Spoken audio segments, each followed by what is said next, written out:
já? Boa. Então vamos lá, queridos. Queria te convidar a ficar de pé para nós iniciarmos o nosso culto. A Bíblia está aberta aqui no Salmo 42, então vamos abrir nossas Bíblias. Salmo 42, versículo 1, na versão aqui da NVI. Salmo 42, vamos começar no versículo 1, diz assim: Como a corça anseia por águas correntes, a minha alma anseia por ti, ó Deus. A minha alma tem sede de Deus, do Deus vivo. Quando poderei entrar para apresentar-me a Deus? Minhas lágrimas têm sido meu alimento, de dia e de noite. Já pensou uma dieta dessa, que ruim? Qual que é a sua dieta? Minha dieta é lágrimas.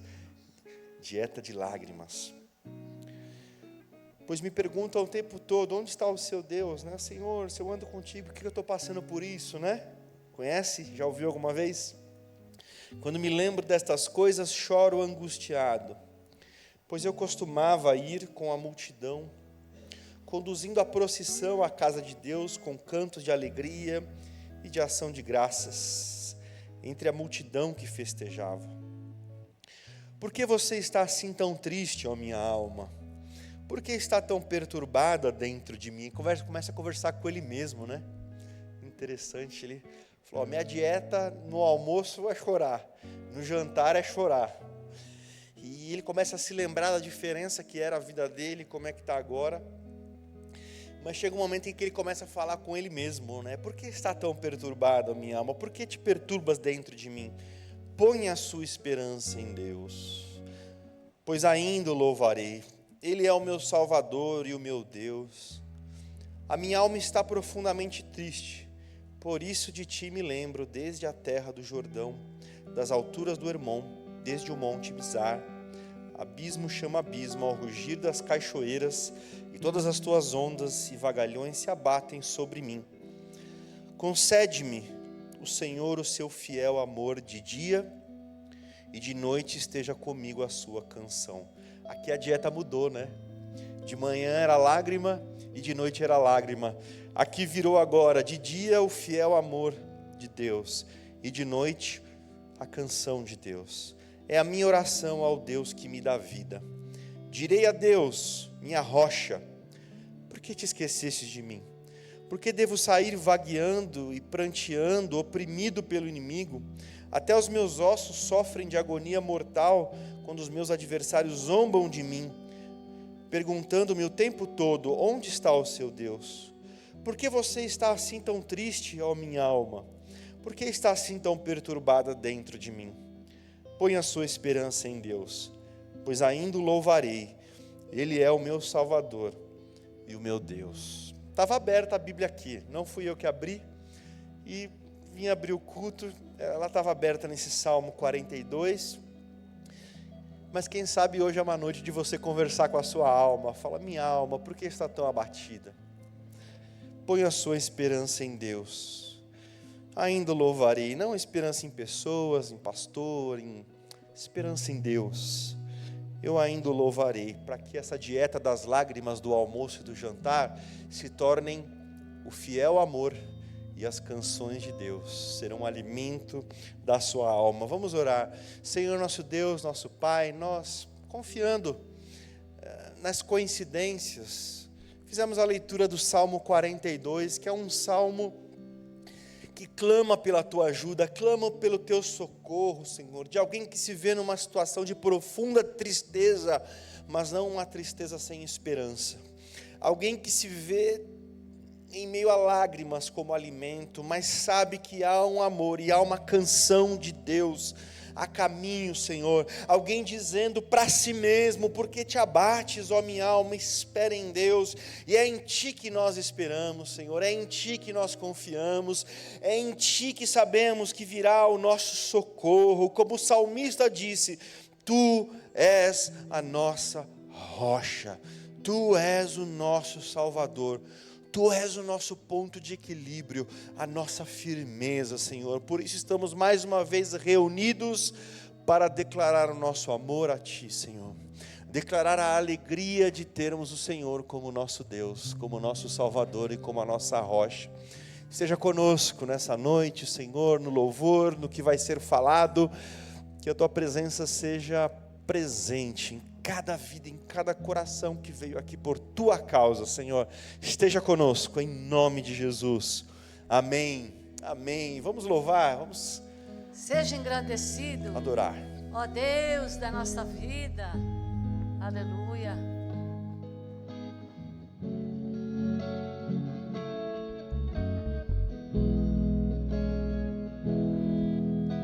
Seja engrandecido, ó Deus da minha vida. Tu és o Deus da minha salvação. És a minha rocha, a minha segurança. Meus lábios sempre te exaltarão. Aleluia, aleluia, te louvo, Pois sei que sobre todos é Senhor. aleluia, aleluia,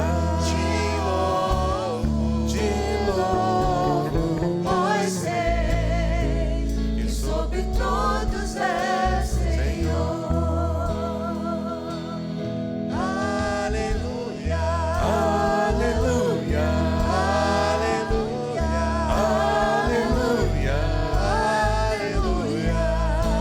Louvemos ao Senhor. Levante suas mãos, se abra na presença do Senhor. Aleluia, aleluia, aleluia, aleluia. Louvemos ao Senhor. Vamos cantar do início, seja engrandecido. Seja engrandecido, ó Deus da minha Que Ele cresça. vida. Tu és o Deus da minha salvação. És a minha rocha, a minha Tu és nossa segurança. força. Meus lábios sempre te exaltarão. Aleluia, Aleluia. aleluia, Te louvo, pois sei que sobre todos é Senhor. Aleluia. aleluia, Te louvo, pois sei que sobre todos é Senhor. aleluia, aleluia, aleluia, aleluia, Aleluia, louvemos ao Senhor. Aleluia, aleluia, aleluia, aleluia. aleluia, louvemos ao Senhor. Graças a Deus. Receber honra, glória. É muito lindo a gente pensar, né? Esse seja engrandecido. É como se a gente estivesse diante de uma situação, algo que acontece, e a nossa primeira reação é a gente querer se engrandecer. A gente quer tomar a frente do nosso jeito, da nossa forma, né? A gente quer ir lá e quando a gente começa a seguir Jesus, quando a gente declara seja engrandecido, é como dar um passo para trás e falar: Senhor, toma a frente dessa situação, seja engrandecido nessa história, que o Senhor cresça e eu diminua, né? Que às vezes a minha vontade, o meu jeito, depois que eu fiz boxe, então, né, irmãos, faço boxe agora. Tem hora que você fala: não, agora vai ser um cruzado de esquerda e um direto de direita, né? Aí eu falo, não, esse é o Samuel. Aí eu falo, Jesus, seja engrandecido, Senhor, né? Que o Senhor tome conta da situação. Então, acho que isso vale uma oração. Você fala, Senhor, eu tenho tanta coisa na minha vida e eu quero que o Senhor seja engrandecido, eu quero que o Senhor tome a frente, eu quero que seja do teu jeito, Jesus, eu quero que seja debaixo do teu senhorio, debaixo da tua forma, Senhor. O coração do homem faz planos, o coração do homem tem as suas reações, mas tu és o Senhor, seja engrandecido. Toma a frente, Senhor, toma o protagonismo, Senhor, toma a liderança das nossas vidas, seja engrandecido, em nome de Jesus, graças a Deus, seja engrandecido, ó Deus da minha vida, tu és o Deus da minha salvação. És a minha rocha, a minha segurança, meus lábios sempre te exaltarão. Aleluia, aleluia, te louvo, pois sei que sobre todos és Senhor.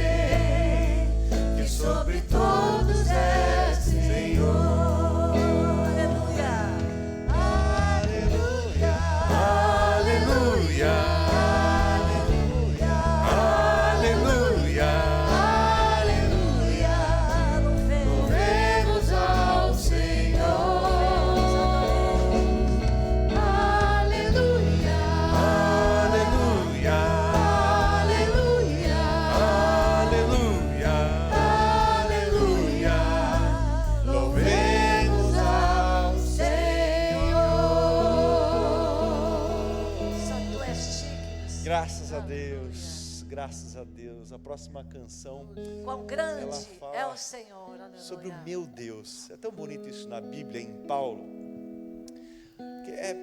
Paulo, ele sabe que Deus é o Deus de Israel, ele sabe que Jesus é o Jesus da igreja, mas tem horas que Paulo fala que parece que ele está à luz de velas com Jesus. Quando ele fala, né, não vivo mais eu, mas Cristo vive em mim, porque ele me amou e por mim se entregou. É só ele, Cristo, ali. Não é ele morreu por nós, ele se entregou por nós. Não, ali ele viu ele, Jesus, sozinho. Ele me amou e por mim se entregou.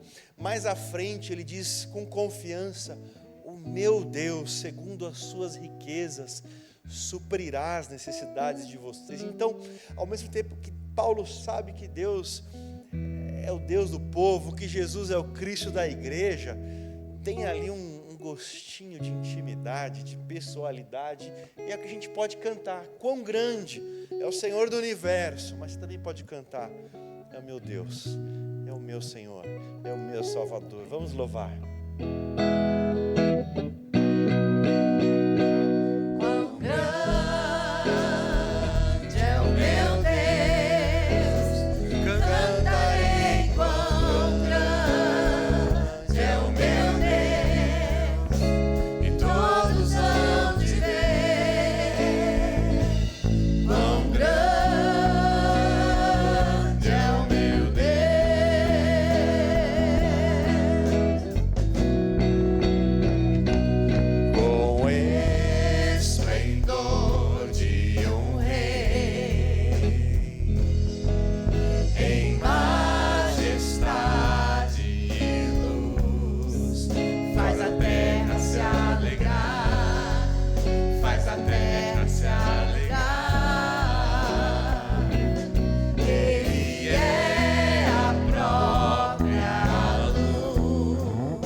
Vez para terminarmos. Quão grande é o meu Deus, cantarei quão grande é o meu Deus, e todos hão de ver quão grande é o meu Deus.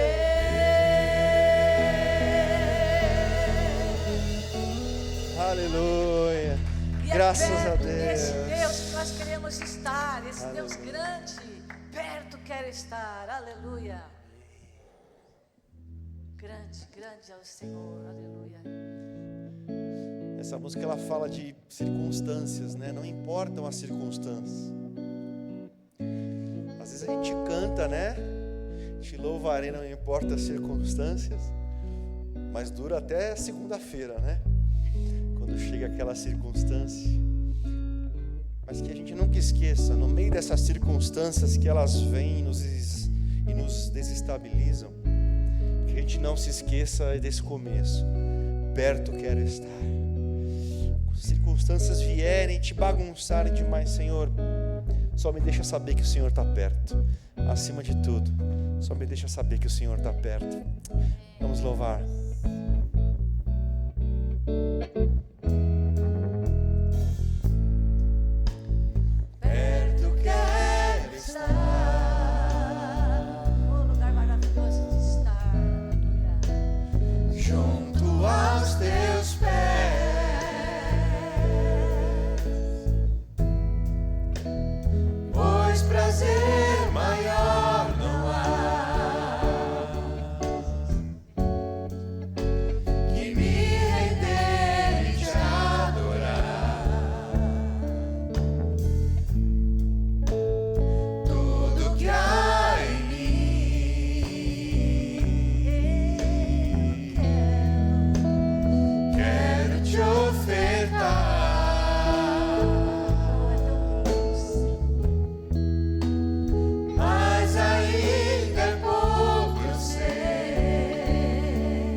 Graças a Deus. Só Ele, por Ele, para Ele são todas as coisas. Graças a Deus. Você pode se assentar, por gentileza, querido. Benção estarmos juntos para louvar, para agradecer ao Senhor, para colocar diante dEle o nosso coração, a nossa esperança. Bom, eu não enganei ninguém, vocês já sabem sobre o que eu vou falar, é uma continuação de domingo. Então, se você veio domingo, você sabe que não é do tipo de assunto mais saboroso, né? Mas altamente importante para a nossa vida, para o nosso dia a dia. Então, queria pedir para a Carla de nos ajudar a projetar a continuação dessa nossa conversa sobre Viktor Frankl. Eu vou fazer uma breve recapitulação, porque talvez alguém não assistiu a de domingo, ou dormiu no domingo, né? É sempre uma possibilidade. Mas, se você também já ouviu, vamos passar rapidamente. Né? Eu disse sobre Viktor Frankl, que foi um médico, neurologista, que viveu o Holocausto, o período da Segunda Guerra Mundial, onde foram exterminados 6 milhões de judeus, a maioria deles em câmaras de gás, né? A pessoa era informada que ia tomar um banho, entrava, principalmente as pessoas mais vulneráveis, então pessoas, mulheres, crianças, idosos, pessoas com necessidades especiais, eram as primeiras pessoas a serem exterminadas. É quase como se fosse um mundo em que os 10 mandamentos fossem colocados de cabeça para baixo. Não matarás virou matarás e assim por diante. E aquelas pessoas que hoje a gente enxerga como aquelas que primeiro devem ser protegidas, eram as primeiras que eram exterminadas, né? Então, pode passar, não quero repetir muitas coisas. Esse é um livro, um dos livros onde ele comenta um pouco da sua história, e aí a gente vai passando, em que aqui nós comentamos ele dizendo de pessoas que no campo de concentração se animalizaram, se tornaram pessoas violentas mesmo ali entre os judeus, que roubavam, que a fome e a necessidade, como eu disse, né, eles gastavam mais de 4.000 calorias por dia e recebiam 1.000 calorias por dia. Imagina você que faz dieta com menos 500 calorias por dia, já fica ranzinza. A pessoa vai te cumprimentar, você fez um déficit calórico de 500, você já está ali. Imagina um déficit calórico de 3.000 por dia e o corpo vai consumindo a massa magra, é por isso que eles ficavam esqueléticos até morrer, né? Então, é uma forma de consumir a pessoa. Então, a gente não está nem julgando tanto essas pessoas que ficavam ali bastante agressivas, ou violentas, ou roubando, Mas o que esse livro traz, pode passar mais um pouquinho, Mateus, é a exceção de que algumas pessoas nesse cenário infernal, também com as suas 3.000 calorias a menos, também com a humilhação, eram pessoas extremamente caridosas, gentis. E isso fez com que Viktor Frankl, que era um neurologista e psiquiatra, percebesse que o comportamento humano, ele não é condicionado 100% ao ambiente que você está. A culpa é da minha família, a culpa é da minha biologia, a culpa é do meu psicológico. Não, todas essas coisas são importantes, mas essas coisas não têm a última palavra.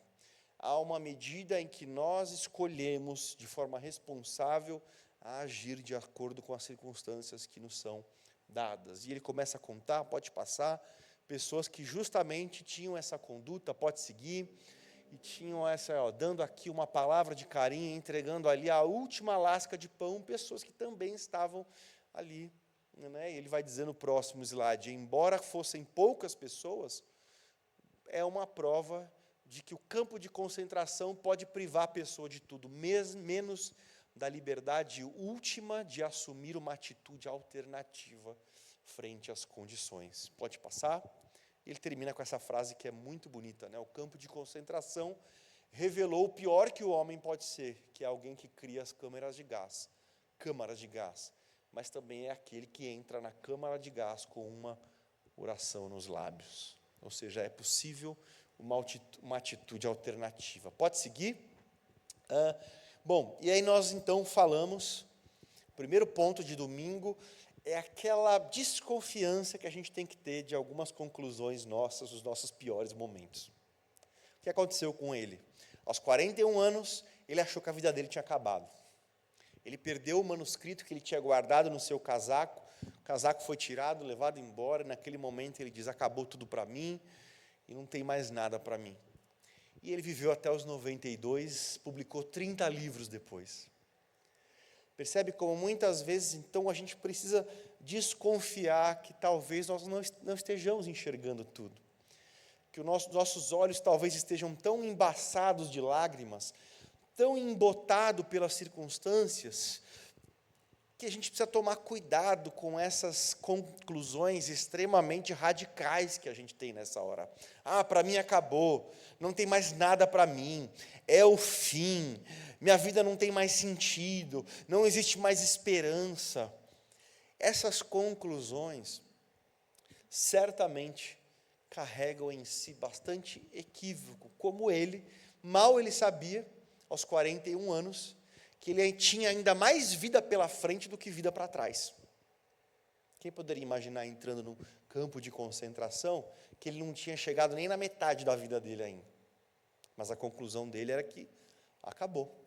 Assim como os discípulos, quando viam Jesus crucificado, acabou. E pelo contrário, ali era o começo.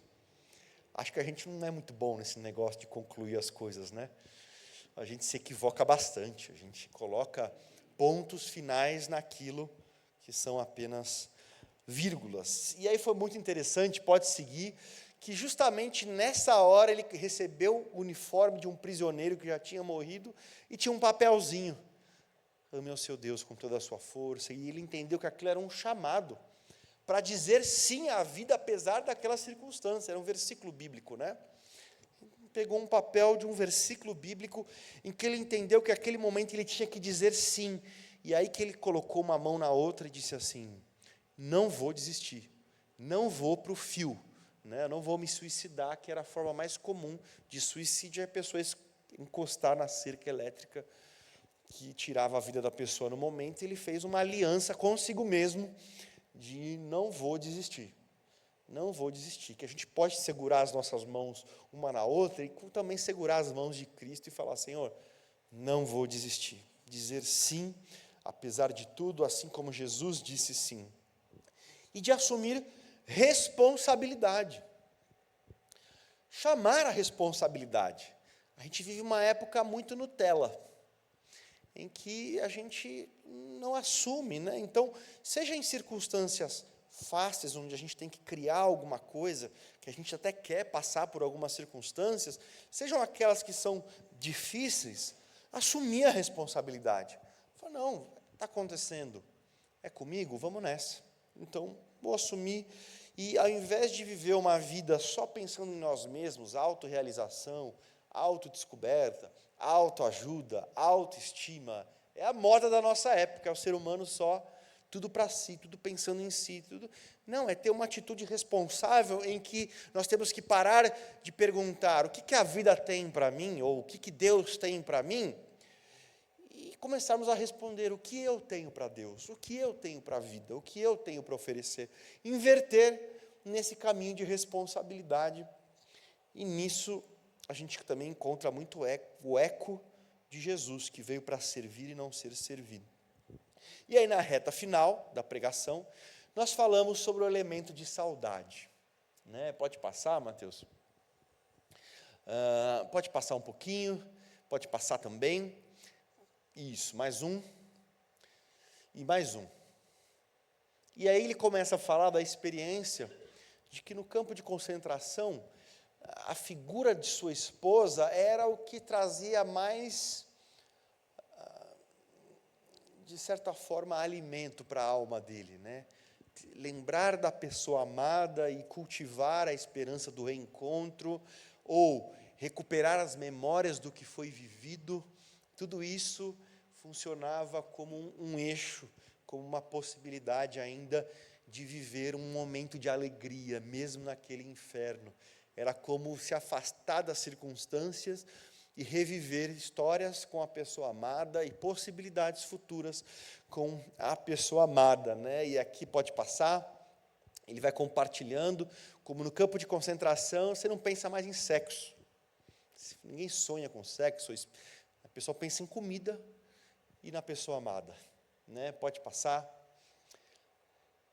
E aí ele diz para um amigo, olha, se eu não sobreviver e você sobreviver, diga para ela que eu falei dela todo dia, que eu amei tanto ela que, pelo que eu passei com ela, o próprio campo de concentração teria valido a pena. Né? Então, coisas muito bonitas, onde nós falamos um pouco sobre valorizar as pessoas que estão conosco hoje, né? A gente poder não gastar tanto tempo com bobagem, com picuinha, com até agressividades, né? Um dia eu fui pregar numa igreja que não era essa, e aí o diácono terminou o culto, ele foi me procurar, e ele falou, tinha brigado com a minha esposa, a gente chegou até a se agredir, mas agora eu estou muito arrependido. Eu falei, poxa vida, irmão, não vai por esse caminho, né?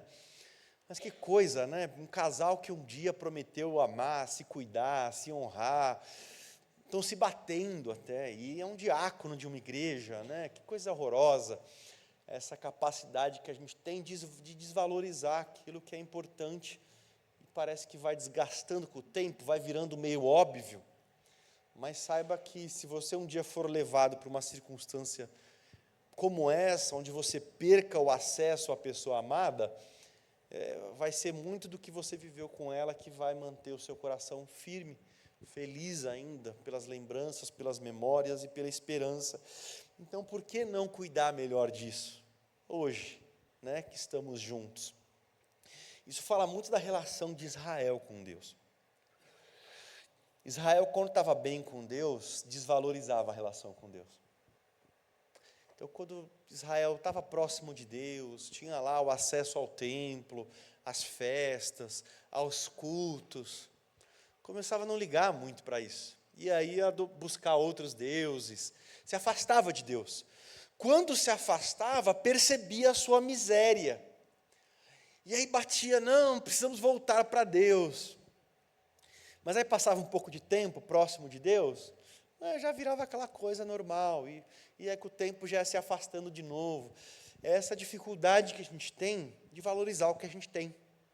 Isso vale para a relação com Deus, vale para a relação com as pessoas, né? E eu sempre lembro daquela música do Elvis Presley, né? Quando ele canta assim, né? Não vou cantar, fica tranquilo, viu, gente? Não vou expor vocês a isso. Mas ele disse assim, talvez eu não tenha te tratado tão bem quanto eu pudesse. Talvez eu não tenha te amado como eu deveria amar. Mas olha, você estava sempre na minha mente. Talvez eu não tenha cuidado de você e tal. Talvez eu te coloquei em segundo lugar e tal. Mas você estava sempre na minha mente. Aí ele canta, diga-me que o seu amor não acabou, de que ainda tem alguma coisa para nós e tal. Toda aquela história sertaneja, né? De quem está na fossa agora e fala, pô, mas não era mais fácil não ter perdido? Que mania é essa do ser humano de ter que perder para valorizar? Que mania é essa nossa de ter que ficar recuperando o que a gente já tinha? Mas já tinha. Mas parece que a gente cria uma ideia, não, mas isso eu já tenho, eu posso ir para mais, para outras coisas. E o chamado, muitas vezes, da Bíblia é, cuida daquilo que você tem, né? Cuida daquilo que você tem. Aí nós passamos para um slide, só que já era 12:10, eu dei uma acelerada, que é esse slide aqui, onde a gente parou. Ô Samuel, achei que você já estava terminando a palavra, agora que vai começar. E se reclamar, nós vamos até às 10, tá bom? Mas eu achei tão bonito esse parágrafo do livro dele, onde ele disse para a esposa dele, olha, faça o que precisar fazer para estar viva, eu te perdoo de qualquer coisa que você precisar fazer.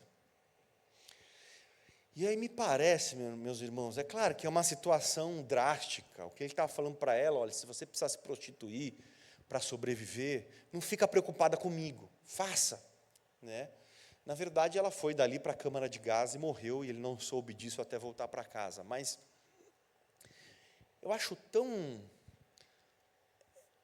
tão coerente com o Evangelho esse espírito de perdão? De eu saber que eu posso errar com você, de eu saber puxa, a gente vive, age, mas talvez um dia eu vou frustrar uma pessoa, um dia eu vou pisar na bola, e eu não precisar ficar com medo que isso vai ser o fim do mundo, e de que isso vai acabar tudo, não, de que eu posso errar com você, e a gente vai se acertar. Por quê? Porque em você há um coração disposto a perdoar. Porque nós, irmãos, oramos, perdoa as nossas dívidas, assim como nós perdoamos os nossos devedores, aqueles que nos têm ofendido. O que Jesus está dizendo é que a pessoa que ora assim, é uma pessoa que já tem uma predisposição a perdoar. Predisposição a perdoar. É como se, olha, eu não sei o que você vai falar de mim, talvez um dia eu descubra que você disse que eu sou picareta, por exemplo. E quando eu descobri isso, precisa acabar tudo? Será que não dá para a gente sentar e eventualmente aí você, poxa, viajei, podemos andar junto? Podemos. O sangue de Jesus deveria ser suficiente para isso. Eu acho que as relações entre cristãos estão muito parecidas com as relações do mundo, né? E aqui ele traz algo extremamente cristão, de que eu tenho um coração perdoador. Por quê? Porque Deus tem um coração perdoador para comigo. Então, não é que eu vou pecar e aí Deus... Não, a gente sabe que a gente vai pecar amanhã. Você não sabe?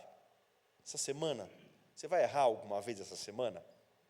Não, Samuel, acho que faz 1 ano que eu não erro. Conta outra. 7-1 de Jesus não, né? Não, você sabe que esse ano ainda, que está acabando, você vai errar muitas vezes. Mas você já sabe que você vai encontrar em Deus um coração perdoador. É essa predisposição em perdoar que precisa estar nos cristãos também. De que sim, vocês vão errar comigo, eu vou errar com vocês, e vai acontecer. E já vamos nos predispor em perdoar? Então eu vou ficar forçando a barra para errar mesmo, já vou aproveitar. Não seja bobo, vai. Não seja tontinho, não é isso. Nós estamos falando de coisa importante, né? De que, de fato, a gente vai errar. Infelizmente, a gente vai continuar errando algumas vezes, ou muitas vezes. E Deus já deixou claro a predisposição dele em nos perdoar. Seja assim também. Seja assim também com as pessoas que convivem com você. Não gera o estresse, aquela tensão. Olha lá, hein? Não se errar com isso, não. Calma, ninguém está dando cheque em branco para ficar errando, mas que haja um espírito perdoador. Até porque, normalmente, na maioria das vezes são coisas difíceis, mas a gente precisa engolir mais, né? A gente precisa engolir mais. Como é que você faz para lidar com uma... Engole, meu irmão. Jesus engole cada sapo seu e meu. A gente não engole sapo de ninguém. É a parábola do credor incompassivo. O cara foi perdoado de uma dívida milionária e não perdoa R$100 do outro. Ou será que a gente não crê que teve que ser tão perdoado assim por Deus? Ou será que no fundo com Deus a gente fala, Deus, o Senhor me perdoou, mas não sou tanto assim, né? Porque quando a gente realmente entende a dimensão de perdão que a gente recebeu, a consequência disso é uma predisposição em perdoar. Eu guardei, hein? Tá, mas na minha lista negra, hein? Não vou esquecer, hein?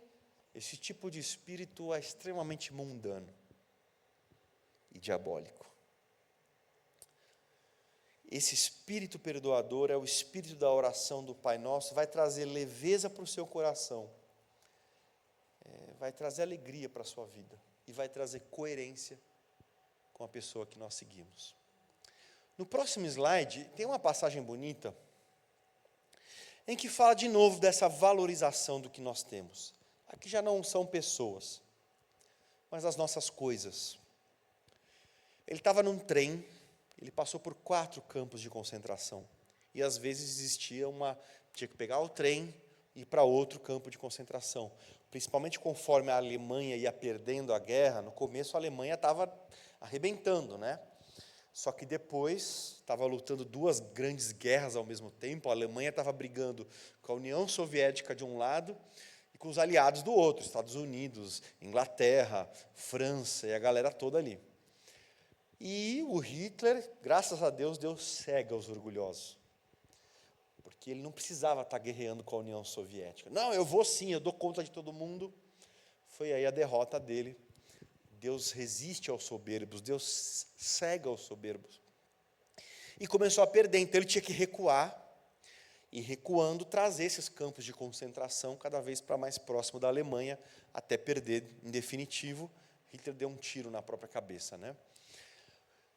Mas aí, num desses trajetos, dessas mudanças, Viktor Frankl, num vagão, passou pela região onde ele morava, antes do campo de concentração, sendo levado para outro lugar.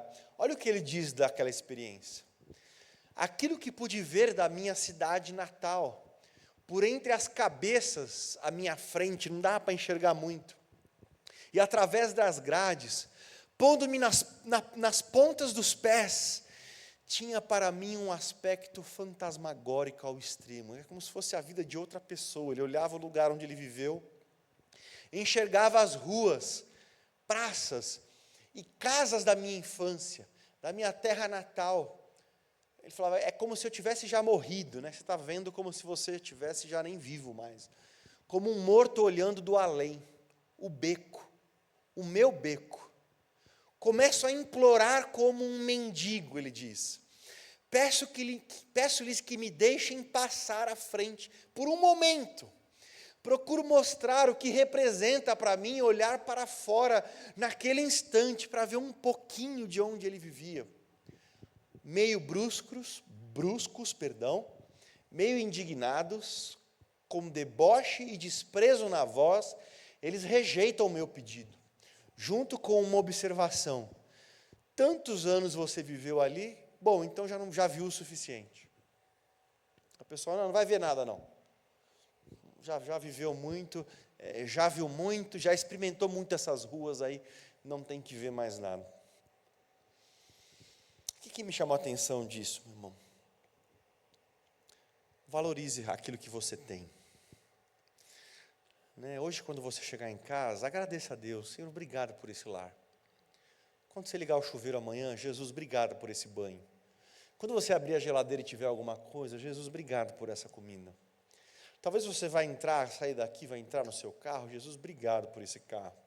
Mas Samuel, eu vou entrar no busão. Senhor, obrigado por ter esse transporte para poder entrar. E aí, quando você for colocar o sapato amanhã, Senhor, obrigado por esse sapato. Quando você for vestir a sua roupa, Senhor, obrigado por essa camiseta. Quando você chegar no trabalho, ou acessar lá a sua reunião online, Senhor, obrigado por esse trabalho. Agradeça aquilo que você tem hoje.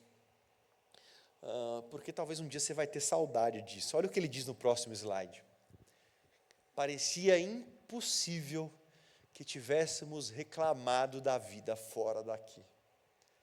Ele olhava para ele e dizia, meu Deus, do que eu reclamava da minha vida. E eu tinha tudo, na verdade eu era cercado de coisas boas, eu tinha pelo menos tudo que era essencial e reclamava mesmo assim. Só agora, ele diz, eu vejo olhando para trás, o absurdo que era reclamar do que eu reclamava. E essa postura é extremamente nociva. Para a vida espiritual e emocional, a murmuração e a reclamação funcionam como um câncer. O que é o câncer? O câncer, ele combate você mesmo, as suas células saudáveis. A murmuração e a reclamação, ela nos mata emocionalmente. Tudo aquilo que emocionalmente, psicologicamente, espiritualmente você tem de saudável, vai morrendo com a murmuração, vai morrendo com a reclamação, mas vai sendo preservado com a gratidão. Então eu queria desafiar você a fazer um exercício, sem bitolar, Não precisa também agora ser o santarrão de que tudo, não, agora o pessoal vai começou a comer sem orar, porque aí você vai ficando meio fariseu. Calma, calma, não adianta você querer ser o Espírito Santo para todo mundo, não. Você agradeça ali o seu, tal, mas faça um exercício um pouquinho mais intencional nesses próximos dias, hoje, amanhã. Comece a olhar as coisas mais simples que você tem na sua vida. Você tem um óculos. Você não imagina a benção que é um óculos. Quando você chega em Auschwitz, tem uma sala lá com uma montanha de óculos que eles tiravam das pessoas. Perdia o óculos, a pessoa perdia a capacidade de enxergar tranquila. Então, tudo isso é uma dádiva. Ai, que droga de óculos, e ter que usar óculos, está me deixando uma marquinha aqui, um vermelhinho, um pouquinho aqui. Meu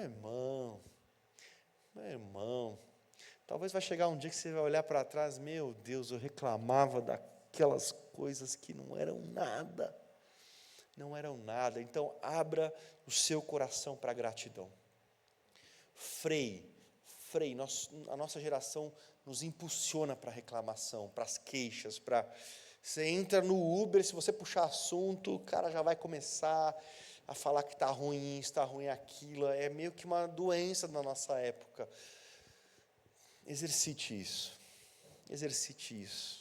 Olha como ele olhava para a rua da casa dele, tudo que ele queria era olhar para a rua da casa dele. Né? Então, exercite isso, 24 horas de gratidão. Vamos tentar? 24 horas de gratidão. Reclamei, então deu errado? Calma. Já que eu reclamei uma vez, então acabou o pacto? Não, é um exercício, você vai tropeçar. Mas assim, tente, 24 horas, eu quero intencionalmente olhar as coisas pelas quais eu posso agradecer e me travar daquelas coisas que eu poderia reclamar. Faça esse exercício 24 horas e você vai perceber que parece que acontece uma faxina na sua alma e no seu olhar. Pode passar? Tem 2 pontos que eu quero falar ainda nessa noite com vocês. Um é sobre a direção de Deus. Ele, quando estava em Viena, que é onde ele morava, ele recebeu um visto para os Estados Unidos, que era um visto que acabou o problema. Você vai embora, você já está fora da guerra. E não tinha perigos de ir para o campo de concentração. Então, ele era chefe num hospital, mas por ser chefe num hospital, a família dele também não era levada para campo de concentração. Pelo menos por enquanto. E aí chegou esse visto, Viktor Frankl, você pode ir para os Estados Unidos agora. E o que ele sabia? Qual que é o conflito dele agora? Eu vou para os Estados Unidos, me salvo. Mas daqui pouco tempo a família vai para o campo de concentração. Deus, o que eu faço?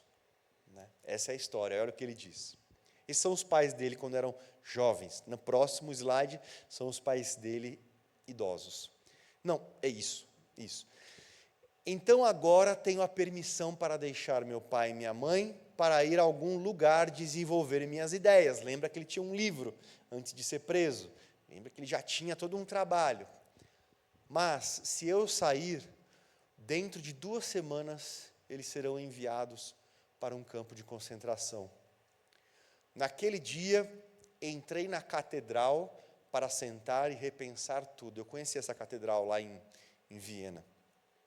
Havia música de órgão, talvez por 1 hora, mas eu não conseguia decidir nada. Qual era a minha responsabilidade? Cuidar do meu projeto de vida ou cuidar do meu pai e da minha mãe? Em uma situação assim, procuramos uma pista do céu. Já viveu esses conflitos? Senhor, eu preciso de uma pista. Preciso que o Senhor, de alguma forma, me fale. Mas aqui é um ponto importante, meu irmão. Todo mundo aqui que trabalha com aconselhamento de outras pessoas, você já viveu essa experiência. Pessoas que conversam com você para que você confirme a ideia delas. Elas meio que já decidiram o que querem fazer, já tomaram uma decisão de para onde elas querem ir, mas fica meio chato você se impor assim. Então a pessoa, não, eu quero saber o que Deus quer para a minha vida, eu quero uma direção de Deus para mim. E a pessoa começa a te contar a história, mas aí você percebe que o que ela quer, na verdade, é que você simplesmente confirme aquilo que ela já decidiu. Essa não é uma forma honesta de buscar a vontade de Deus. Ele está vivendo uma forma honesta. Ele realmente está aberto para ficar e acabar num campo de concentração ou ir para outro lugar e ter que lidar com essa culpa. Então, ele realmente queria uma pista do céu. Deus, fala comigo alguma coisa sobre isso. Eu vou para onde o Senhor falar, ou como o Senhor fizer, me dá uma pista do céu, Senhor. Meu irmão, Deus vai te dar. Deus vai te dar, meu irmão. Deus, aquele que busca, aquele que bate com esse coração realmente sincero, não querendo apenas um carimbo, né, que a gente já tive a minha ideia e a minha decisão. Senhor, agora santifica a minha ideia e a minha decisão. Aí Deus vai olhar e falar, mas para quê? Que diferença faz, né? Mas ele começa a buscar de fato ali uma pista do céu. Estava lá na catedral, aí ele saiu da catedral, aí continua. Pode seguir, isso. Então fui para casa, e lá estava meu pai, com um pedaço de pedra quebrado na mão. Um fragmento que ele havia encontrado nas ruínas da sinagoga que tinham destruído. Era um pedaço dos 10 mandamentos. E meu pai disse, Vitor, eu sei a que parte dos 10 mandamentos esse pedaço pertence, porque essa letra é a parte da abreviação de apenas um dos mandamentos. Honre seu pai e sua mãe. Naquele momento eu disse a mim mesmo, essa é a resposta, e deixei o visto expirar. Então, tudo que ele passou depois, e até tudo que ele criou depois, essa escola de psiquiatria, seus 30 livros, e ele recebeu 29 doutorados de 29 universidades do mundo que quiseram honrá-lo com um doutorado. Foi porque aqui, ele passou por uma situação extremamente difícil, vai passar um grande perrengue depois, mas obedeceu. De fato buscou direção, de fato buscou a resposta e estava aberto para ouvir, né? Porque a gente às vezes quer uma voz do céu muito alta, todo mundo acha que é Gideão o tempo todo, né? Se tiver molhado aqui, vou, se não tiver molhado, tá bom, aconteceu uma vez, irmão, onde estava lá o pescoço dele correndo risco. Normalmente, Deus fala conosco de formas mais sutis, exigindo um estado de atenção maior. Em meio a várias vozes, você vê, uma circunstância assim, que parece uma coincidência, mas a gente vê que não é. A gente vê que é uma resposta de Deus para alguém que de fato está buscando. Então, quando você for buscar a direção de Deus, pergunte para você mesmo, se de fato você está aberto para essa direção. Ou se nós simplesmente queremos que Deus santifique as nossas ideias e as nossas decisões. Segundo, esteja em alerta.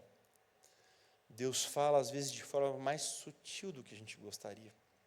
Mas é Deus falando também, às vezes numa situação assim. Então, esteja em alerta. Esteja atento. Acelera o seu radarzinho aí e fique atento. Porque nosso Deus é um Deus que fala. Nosso Deus é um Deus que dirige. Nosso Deus é um Deus que conduz. O Espírito Santo é o nosso guia. Ele nos guia. Ele nos conduz. E aí o último ponto que eu queria tratar com vocês é uma reflexão dele ali, um pouquinho mais idoso, quando ele volta para casa, depois do campo de concentração. Olha o que ele diz. De uma forma ou de outra, para cada um dos libertos, chegará o dia em que, contemplando em retrospecto a experiência do campo de concentração, terá uma estranha sensação. Ele mesmo não conseguirá mais entender como foi capaz de suportar tudo aquilo que lhe foi exigido no campo de concentração.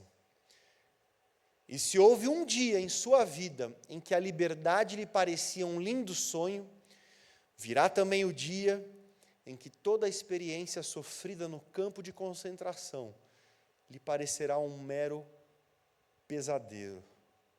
Essa experiência do libertado, porém, é coroada pelo maravilhoso sentimento de que nada mais precisa temer neste mundo depois de tudo o que passou, a não ser o seu Deus.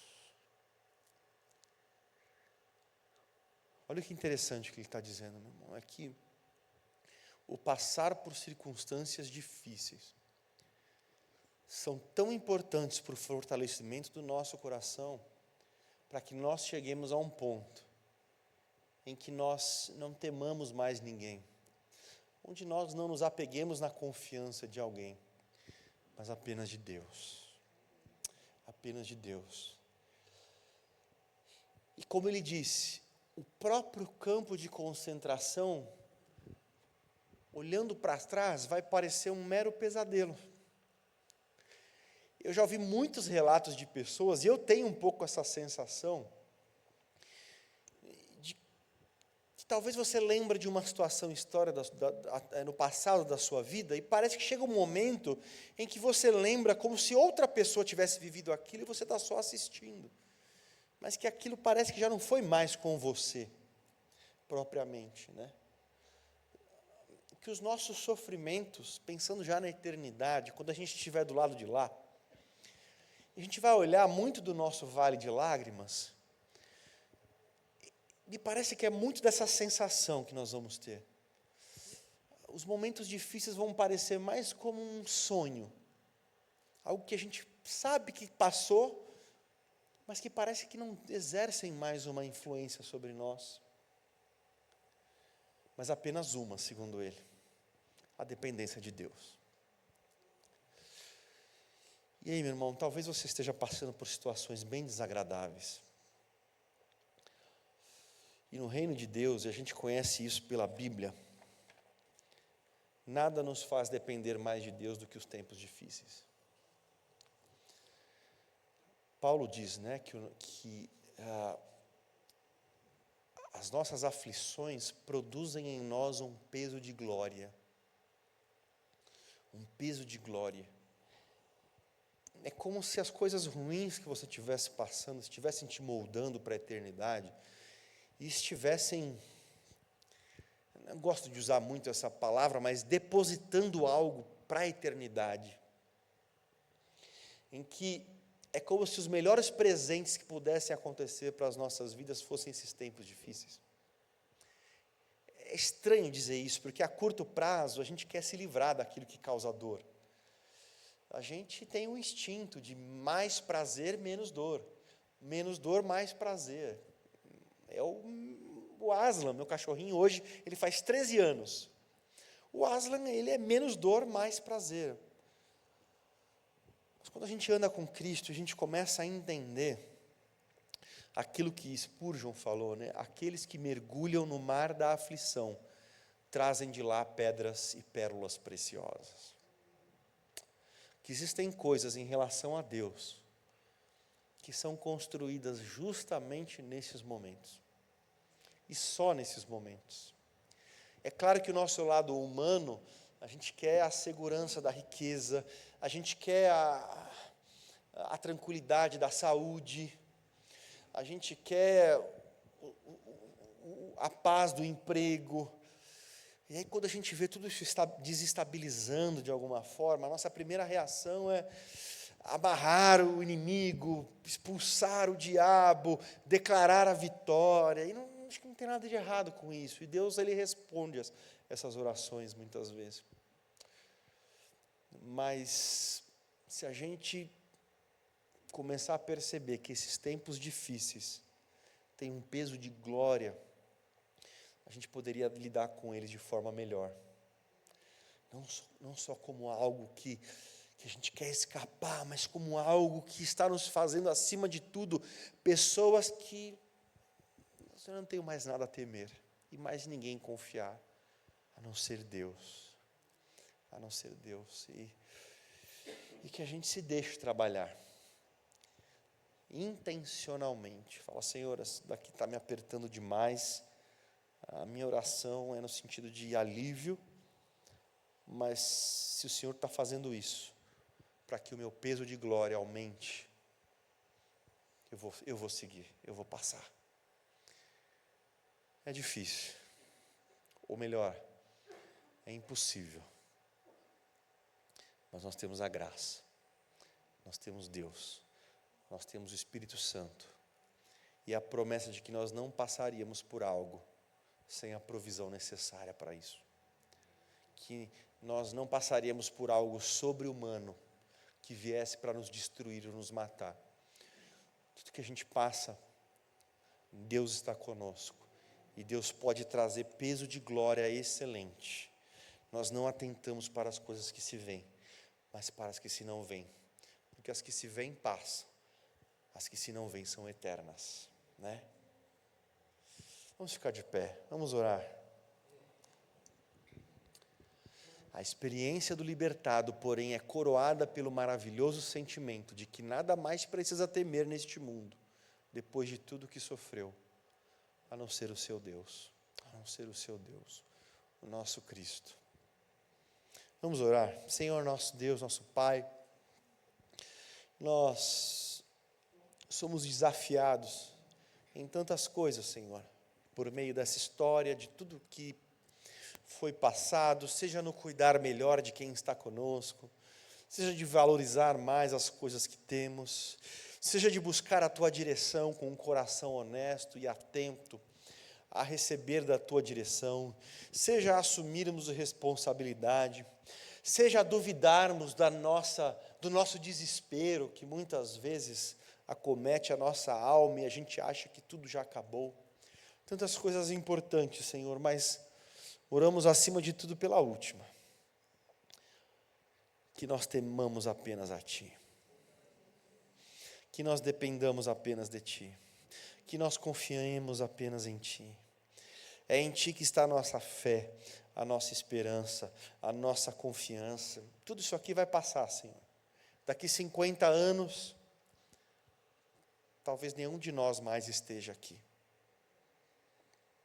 Mas vai ter tanto mais depois. E que, Senhor, desertos que passamos aqui, momentos áridos, dores, estão produzindo em nós um peso de glória muito excelente. Então, Senhor, nós confiamos em Ti, naquilo que não podemos mudar, e naquilo que o Senhor não tem feito ainda, que nós gostaríamos que fosse transformado, que temos sofrido, está nas Tuas mãos, Senhor. Acima de tudo está nas Tuas mãos, porque nós confiamos nas Tuas mãos.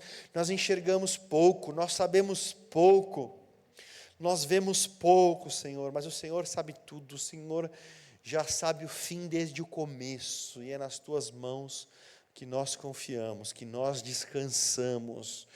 Todas as nossas lutas, conflitos, desafios, medos, ansiedades, nós descansamos nas Tuas mãos, Senhor. Somos Teus, a nossa história é Tua. Por isso, Senhor, nós declaramos, somos Teus. Tudo que temos é Teu, tudo que somos é Teu, Senhor. Recebe, Senhor. Traz paz aos corações. Traz paz aos corações, ó Deus, de que o Senhor está trabalhando em todas as coisas para o bem daqueles que Te amam, Senhor. Seja nos momentos de festa, de alegria, nos momentos de luto e de perda, Senhor. Em nome de Jesus, ó Deus, nós nos rendemos a Ti, confiamos em Ti. O Senhor é bom, o Senhor é fiel, o Senhor é amor, e a Tua mão não se estende senão para curar, para cuidar, para nos ajudar. E se isso muitas vezes for por meio de dor, for por meio de tristeza, nós queremos confiar em Ti, Senhor. Nós decidimos confiar em Ti. Tu és o nosso Cristo, o nosso Salvador, o nosso Mestre, o nosso Redentor. Recebe, Senhor, a nossa história, a nossa casa, a nossa vida, Senhor, completamente a Ti, Senhor. Para que quando chegar o nosso último dia, e nós olharmos para trás, do outro lado já, olharmos a nossa história, nós vamos perceber que provavelmente os momentos mais importantes da nossa vida, em que mais crescemos, em que mais amadurecemos, em que mais nos aproximamos de Ti, foram aqueles momentos para os quais não tínhamos resposta. foram aqueles momentos nos quais mais tínhamos interrogações. Vamos perceber que esses momentos eram bênçãos, eram dádivas. Ajuda-nos a confiar em Ti, Senhor, ajuda-nos. É a nossa oração em nome de Jesus. Senhor, abençoa cada vida, cada coração, cada casa aqui representada. Senhor, que haja paz, que haja alegria, que haja vida em cada coração e família aqui, Senhor. Ajuda-nos, ó Deus, a abrir as portas da nossa casa, do nosso lar, da nossa história, para que o Senhor venha agir, venha trabalhar, Senhor. O Senhor tem mais para a nossa casa, mais para a nossa história. Então, Senhor, não deixa a nossa vida contigo ser uma experiência de culto, mas que a nossa vida contigo seja uma experiência de vida, em tudo aquilo que somos e temos. Abençoa, Senhor, muitos corações aqui têm pedidos, têm orações, têm intercessões por pessoas que amam, por pessoas que estão sofrendo, Senhor. Ouve a intercessão dos teus filhos e filhas. Atende, Senhor, as nossas orações, naquilo que for conforme a tua vontade, para o bem, Senhor, realiza. Em nome de Jesus, abençoa a nossa igreja, abençoa o nosso país. Senhor, traz luz e bênção para a nossa nação. Senhor, sobre os poderes constituídos na nossa nação.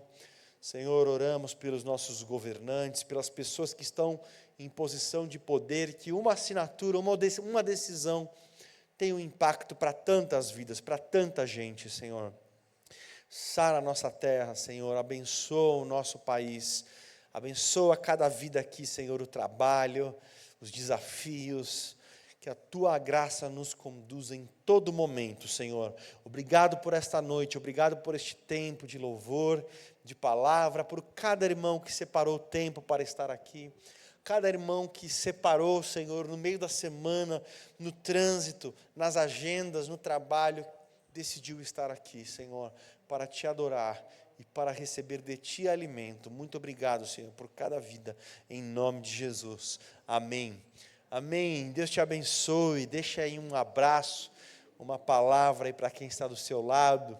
E domingo nós temos o culto infantil, as crianças que vão fazer o louvor, as histórias e tudo aquilo que a gente faz uma vez por ano. Domingo o culto é com as crianças. Deus abençoe você, Deus abençoe a sua história.